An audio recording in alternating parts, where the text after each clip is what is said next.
Hi everyone, it's Sharon Cardos. Welcome back to my channel. If you're new here, I am a 7th grade math teacher with 30 years of experience. So my goal is to help give you some of the tips and tricks that have worked for me over the years, and then we'll hopefully find some things that work for you too.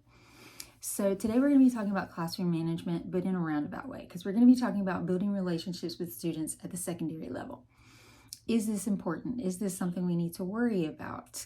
Is it even possible with 100 to 150 students in our classrooms every day and to still be able to get through your curriculum?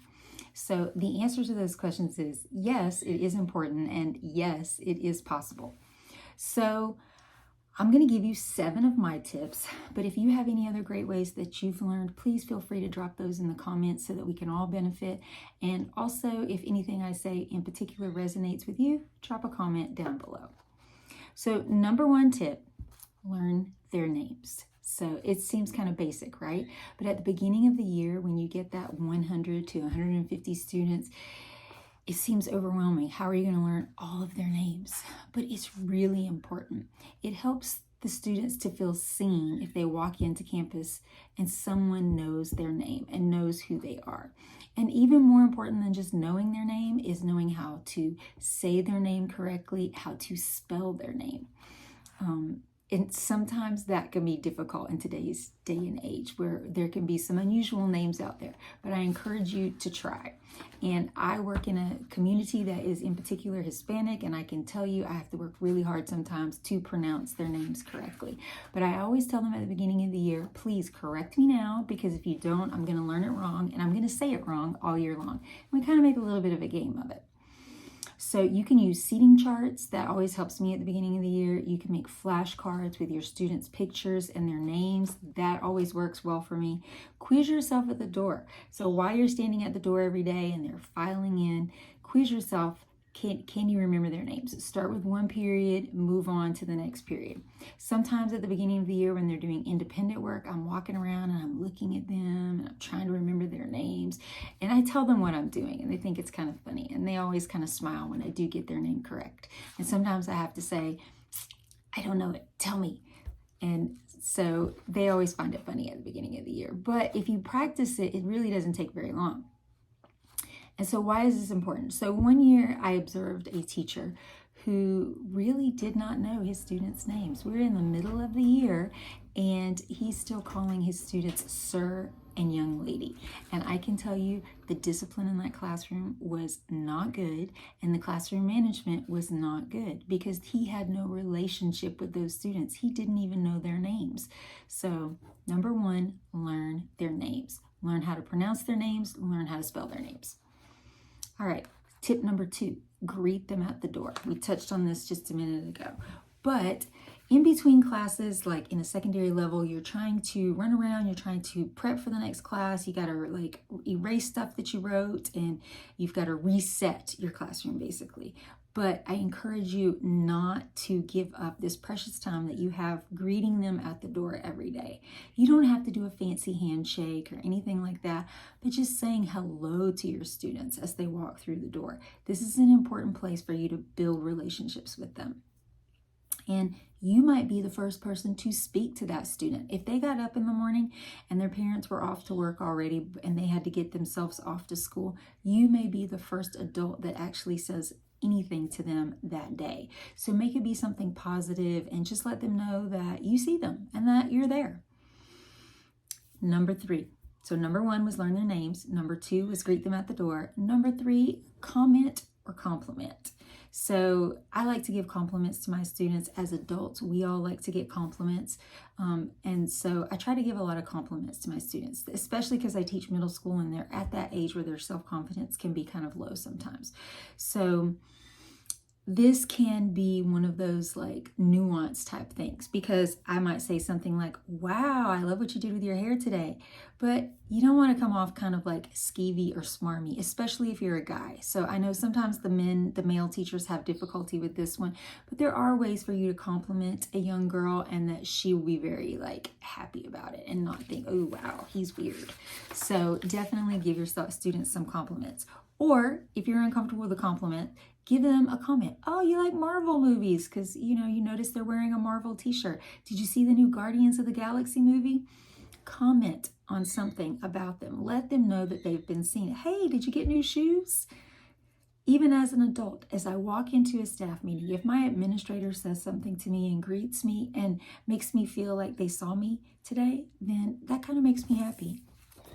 So think about the things that you like as an adult and how you like for people to build relationships with you. And the same things are going to work with students who are between 11 and 18 years old.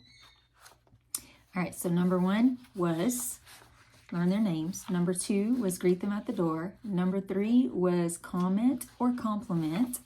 And then number 4, talk to their parents. Well, you're like, well, that's building a relationship with their parents. That's not really like building a relationship with them, but it is, because no one knows those students better than their parents. So talk to their parents.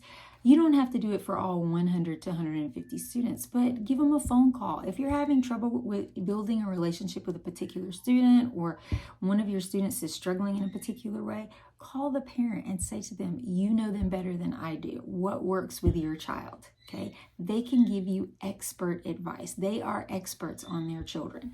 So like I said, you don't have to do it with all 100 to 150 students, but enlist the aid of the parents in building a relationship with them. Is there any advice that you can give me on what works with your child? Number 5, open up your room at lunch. Now, this particular tip is not for everyone. Some people need that lunchtime to just like de-stress on their own, decompress, go talk to some adults and that sort of things. But honestly, I find it is one of the best places throughout my day to build relationships with my students. So what does it look like? So I open my room at lunch and students get a pass to come and to my room for lunch. And usually it's to get a little bit of help with math, but lots of times students just come in to enjoy the air conditioning because we live in the desert and it gets really hot out here.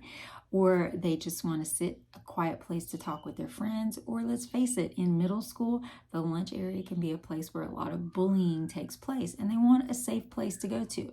So I always like to open my room at lunch. I eat my lunch, I play a little music, help students, we just chat. They usually ask me a ton of questions about myself, and then we get to know each other a little bit better. And the other part of this is you don't have to do it every day. Maybe you just do it a couple of days a week, or maybe you only do it on Fridays. But maybe you invite particular students back to your room for lunchtime. Okay, so just one of those things, like, yes, you don't want to be alone with a particular, with one student usually, but if you open up your room and you have several students in, it can be a really positive way to enjoy some time with students. All right, tip number 6, email them. Okay, we are talking to a generation of students who are comfortable with texting. So while I don't really want to text with my students on their cell phones all the time, I will send emails. This is one of those things that I kind of picked up over the pandemic, when we were doing distance learning, and it's something that I've kind of kept up with as we have gone back to the regular classroom. So I have been, sometimes like when a student has been absent for 2 or 3 days, I will just send them a quick email through the school system that we have. And I'll say, hey, I've noticed you've been out for a few days. Are you everything good? Are you coming back sometime soon? Are you sick? And sometimes they'll send me back like a really lengthy answer, and it's almost like having a conversation with the kid as we exchange emails. I've also been able to do this through chat with my students. We have GoGuardian at my school. So through our learner management system, we were online, the kids were testing the other day, and I saw one of my students was at home and I could see that they were watching a YouTube video. So I just chatted with them through the GoGuardian. We had a whole conversation about why she was out that day and when she was coming back. And I know it just kind of helped her feel like, oh, wow, somebody missed me today. Somebody actually noticed I wasn't there. So those are the types of things that are going to help you build those relationships with students. All right, last one, number 7. SEL check-in. So I teach math. Math does not always lend itself to discussions about things that help you to get to know your students on a personal level. So building in those SEL check-ins into your class, maybe as an icebreaker type question, a team builder type question, or would you rather? They have all sorts of lists. If you go on Pinterest, they can give you lists of different types of icebreaker questions or would you rather questions that would make really great starts for your class.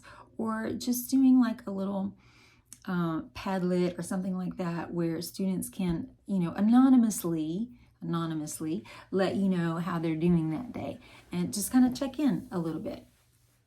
So if you teach in another subject other than math, you might be able to use journal prompts or something of that nature, but it doesn't always work well in math because our blocks are so small.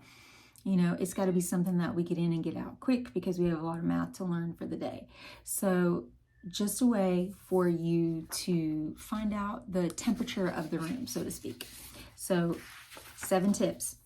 Learn their names, greet them at the door, compliment or comment, talk to their parents who know them best, open up your room at lunch or maybe after school, you could do it as well. Email your students, find some way to have contact with them, and also do a little SEL check-in. These are not the only ways, but these are just my top 7 that I like to use. And I hope you found them to be helpful. And if you did, please give this video a thumbs up. And if you're interested in seeing more of these videos, then please hit subscribe. Thank you so much for watching, and I'll see you in the next video.